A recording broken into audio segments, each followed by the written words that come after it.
मैं 2022 में कनाडा आया था। इसके थ्रू भी आप कनाडा आ सकते हैं। ये मैंने आपको 5 मेजर प्रोग्राम्स बताए जिनके थ्रू आप कनाडा की इमिग्रेशन के लिए अप्लाई कर सकते हैं। ये आपके लिए आसान हो सकते हैं इसलिए कि यहाँ पर आबादी कम है। अस्सलाम वालेकुम, मैं आतिफ रज़ाक कनाडा से। इसमें कोई शक नहीं कि कनाडा की इमिग्रेशन पॉलिसी तब्दील की गई है।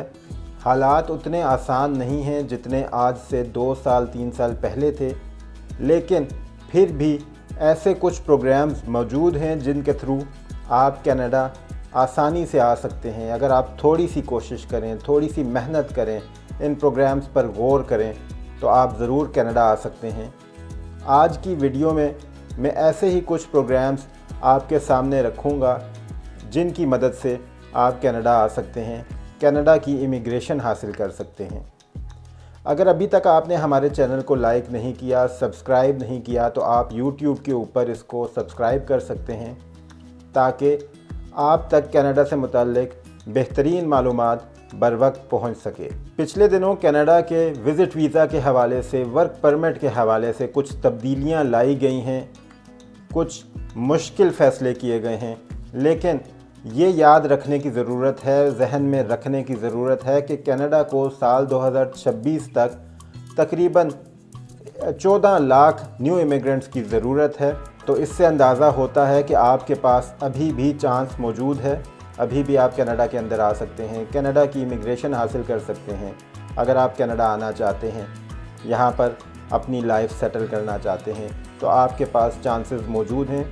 वो कौन से ऐसे प्रोग्राम्स हैं जिनके थ्रू आप कनाडा आ सकते हैं, मैं आपके सामने रखता हूँ। सबसे पहला जो प्रोग्राम है वो एक्सप्रेस एंट्री प्रोग्राम है। ये सबसे बेहतर, आसान और तेज़ तरीन तरीका है कनाडा आने का। एक्सप्रेस एंट्री प्रोग्राम दुनिया भर से स्किल्ड लोगों को, जिनके पास हुनर मौजूद है, उनको कनाडा बुलाता है। इसमें आप कनाडा में रह सकते हैं, कनाडा में काम कर सकते हैं, कनाडा की मुस्तकिल शहरियत हासिल कर सकते हैं। अगर आपके पास तालीम है, आपके पास तजर्बा है, आपकी इंग्लिश लैंग्वेज बेहतर है और आपका की स्किल्स जो हैं, जो कनाडा के अंदर इन डिमांड प्रोफेशन है, उसमें आपकी स्किल्स हैं, उसमें आपका तजर्बा है, तो आपके पास ये चांस बन सकता है कि आप एक्सप्रेस एंट्री के थ्रू कनाडा आ सकें। मैं इन प्रोग्राम्स का सिर्फ ओवरव्यू आपको दूंगा, इनका एक आइडिया आपको दूंगा। आगे आपका काम है, आपके पास मोबाइल फ़ोन मौजूद है आपके हाथ में, इन प्रोग्राम्स को गूगल करें और इनकी डिटेल्स जानें। किसी से डिस्कस कर सकते हैं, डिस्कस करें, कंसल्ट करें, इन प्रोग्राम्स को समझने की कोशिश करें, कैसे इनमें अप्लाई किया जा सकता है वो समझने की कोशिश करें, उसके लिए तैयारी करें, मेहनत करें, तो ज़रूर आप कनाडा आ सकते हैं। तो एक्सप्रेस एंट्री प्रोग्राम ऐसा प्रोग्राम है जो फ़ास्ट प्रोसेस्ड प्रोग्राम है जिसके थ्रू आप कनाडा बहुत जल्द आ सकते हैं। जैसा कि मैंने बताया कि अगर आपके पास वो स्किल्स मौजूद हैं जो कनाडा के अंदर इन डिमांड हैं, जो इस प्रोग्राम में डिमांड की जाती हैं, अगर आपके पास वो रेलेवेंट स्किल्स, वो रेलेवेंट क्राइटेरिया आपके पास है, जिस क्राइटेरिया के थ्रू आप इस प्रोग्राम में आ सकते हैं, आप इस प्रोग्राम में एलिजिबल हैं, तो आप ज़रूर अप्लाई करें।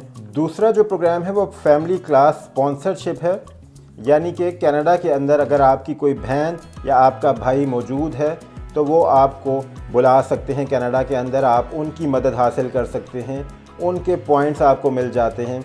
अगर आपका क्लोज़ फैमिली रिलेटिव मौजूद है तो आपको उनके पॉइंट्स मिलते हैं। आपको जैसे मालूम है कि कनाडा के इमिग्रेशन प्रोग्राम जो हैं वो पॉइंट्स बेस्ड सिस्टम है, आपको मुख्तलिफ़ चीज़ों के पॉइंट्स मिलते हैं, आपकी एज के, आपकी एजुकेशन के, वर्क एक्सपीरियंस के, इसी तरह इंग्लिश लैंग्वेज के, और अगर आपका कोई ब्लड रिलेटिव मौजूद है तो उसके भी पॉइंट्स आपको मिलते हैं। तो अगर आपकी बहन या आपका कोई भाई मौजूद है कनाडा के अंदर तो आप उनकी हेल्प से भी कनाडा आ सकते हैं। कुछ ऐसे लोग हैं जिनके रिलेटिव्स यहाँ पर मौजूद हैं लेकिन उनको इन प्रोग्राम्स का मालूम नहीं है, उनको तरीक़ाकार मालूम नहीं है, तो मैंने ये ओवरव्यू आपको दिया है कि आप इस प्रोग्राम को भी एक्सप्लोर कर सकते हैं, इस प्रोग्राम में भी रिसर्च कर सकते हैं, किसी से कंसल्ट कर सकते हैं और इसके थ्रू भी अप्लाई कर सकते हैं। अब तीसरा जो प्रोग्राम है वो LMIA वर्क वीज़ा है, वर्क परमिट है।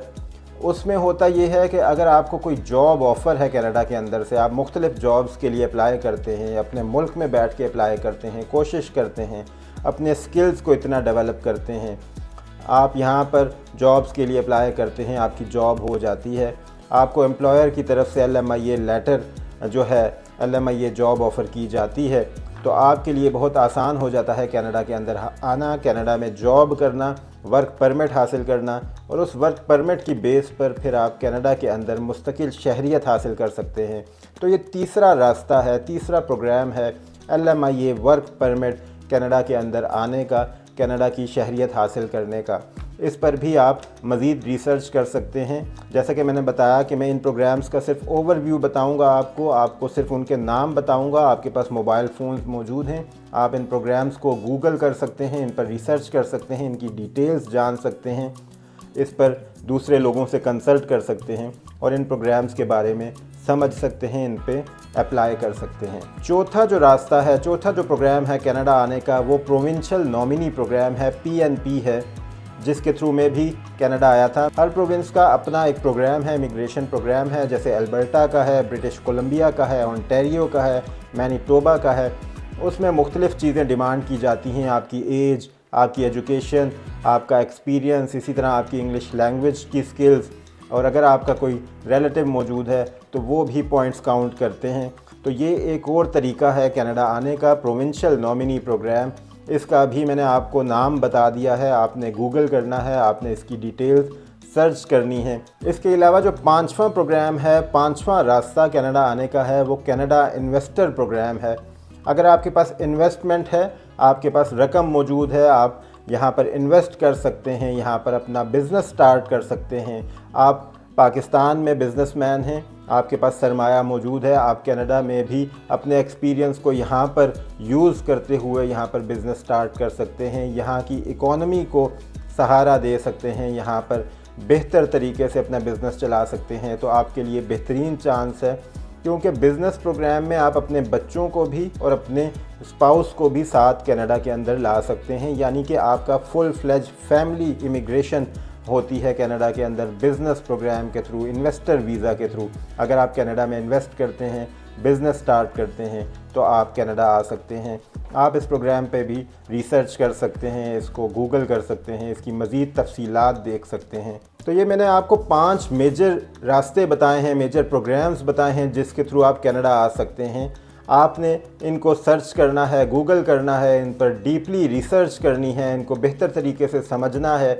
अगर आप इस क्राइटेरिया पर पूरे नहीं भी उतरते तो आपने अपने स्किल्स को इतना डेवलप करना है कि आप इन प्रोग्राम्स पर, इन क्राइटेरियाज़ पर पूरा उतर सकें, ताकि आप इन पर अप्लाई कर सकें। ये थोड़े से टाइम टेकिंग हैं, इनमें से कुछ जल्दी हो जाता है जिनकी प्रोसेसिंग, कुछ थोड़ा सा टाइम टेकिंग है, लेकिन अगर आप कोशिश करते हैं, आप अपनी पूरी मेहनत से, लगन से और अपना पूरी डिवोशन से इस पे काम करते हैं, तो आपका काम ज़रूर बन सकता है। जैसा कि मैंने बताया, मैं भी प्रोविंशियल नॉमिनी प्रोग्राम के थ्रू कनाडा आया था। मैंने भी तकरीबन 2 साल का या 2.5 साल का ये प्रोसेस था, कोविड की वजह से मज़ीद डिले हो गया था, लेकिन काम बन गया और मैं 2022 में कनाडा आया था। तो आप भी इन प्रोग्राम्स के थ्रू अप्लाई कर सकते हैं, कोशिश कर सकते हैं और कनाडा आ सकते हैं। ये मैंने आपको 5 मेजर प्रोग्राम्स बताए जिनके थ्रू आप कनाडा की इमिग्रेशन के लिए अप्लाई कर सकते हैं। इसके अलावा भी कुछ ऐसे प्रोग्राम्स हैं जिनको आप सर्च कर सकते हैं, जिन पर आप काम कर सकते हैं। उसमें कैनेडियन एक्सपीरियंस क्लास है, ये उन लोगों के लिए है जिनका कनाडा का कुछ ना कुछ काम करने का तजर्बा है, कनाडा के अंदर जिन्होंने 1 साल या उससे ज़्यादा काम किया है। तो ये उन लोगों के लिए प्रोग्राम है, कैनेडियन एक्सपीरियंस क्लास, आप इसको भी सर्च कर सकते हैं। इसके अलावा ह्यूमैनिटेरियन एंड कंपैशनेट एप्लीकेशन है, ये भी एक प्रोग्राम है। अगर आप कनाडा के अंदर आते हैं और आप लंबे अरसे के लिए रहने के लिए यहाँ पर एप्लीकेशन देते हैं, तो आपको इंसानी बुनियादों पर आपका जो एप्लीकेशन है उसको प्रोसेस किया जाता है, देखा जाता है, आपकी सिचुएशन को देखा जाता है और फिर आपको परमानेंट रेजिडेंसी यहाँ की दे दी जाती है। ये भी एक तरीक़ाकार है। इसके अलावा जो एक और तरीका है वो रेफ्यूजी क्लेम का है, यानी कि असाइलम क्लेम करने का है, रेफ्यूजी क्लेम करने का है। अगर आप कनाडा आते हैं, विज़िट वीज़ा पर कनाडा आते हैं, आपको ये प्रूफ देना होता है कि आपका जो मुल्क के अंदर, आपके जो अपने मुल्क के अंदर हालात कैसे हैं, कितने मुश्किल हैं कि आप वापस नहीं जा सकते। अगर तो आपके हालात वाकई ऐसे हैं, आप अपने मुल्क में वापस नहीं जा सकते, आपको जान माल का ख़तरा है, तो आप रेफ्यूजी क्लेम कर सकते हैं, असाइलम क्लेम कर सकते हैं। ये भी एक तरीका है कनाडा के अंदर सेटल होने का, इसको भी आप मज़ीद रिसर्च कर सकते हैं। मैंने इन प्रोग्राम्स का ओवरव्यू आपको बता दिया, इन प्रोग्राम्स के नाम आपको बता दिए। अब इन नामों से आप सर्च कर सकते हैं, गूगल कर सकते हैं और आप इन प्रोग्रामों की डिटेल्स जान सकते हैं। इसके अलावा आखिर में एक और प्रोग्राम है अटलांटिक इमिग्रेशन पायलट प्रोग्राम, यानी कि जो अटलांटिक प्रोविंसेस हैं, आप इन प्रोग्राम्स के थ्रू भी अप्लाई कर सकते हैं। ये आपके लिए आसान हो सकते हैं इसलिए कि यहाँ पर आबादी कम है, स्किल्ड वर्कर्स की यहाँ पर ज़रूरत रहती है। तो आप अटलांटिक प्रोविंसेस के अंदर भी अप्लाई कर सकते हैं। आप इस प्रोग्राम को भी सर्च कर सकते हैं, गूगल कर सकते हैं, इसकी मज़ीद तफसीलात जान सकते हैं। इन प्रोविंसेस में 4 प्रोविंसेस आते हैं, जिसमें न्यू ब्रंसविक है, नोवा स्कोशिया है, प्रिंस एडवर्ड आइलैंड का सूबा है और न्यू फाउंडलैंड एंड लेब्राडोर का सूबा है।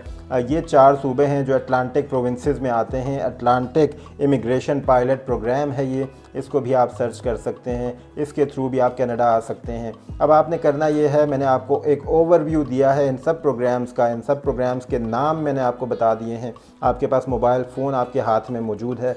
आपने इन प्रोग्राम्स को एक एक करके रिसर्च करनी है, इस पर गूगल करना है, इन पर आपने काम करना है। जो आपको प्रोग्राम बेहतर लगता है उस पर आपने मेहनत करनी है, अपनी स्किल्स को डेवलप करना है और कनाडा के इमिग्रेशन के लिए, कनाडा की PR के लिए आपने अप्लाई कर देना है।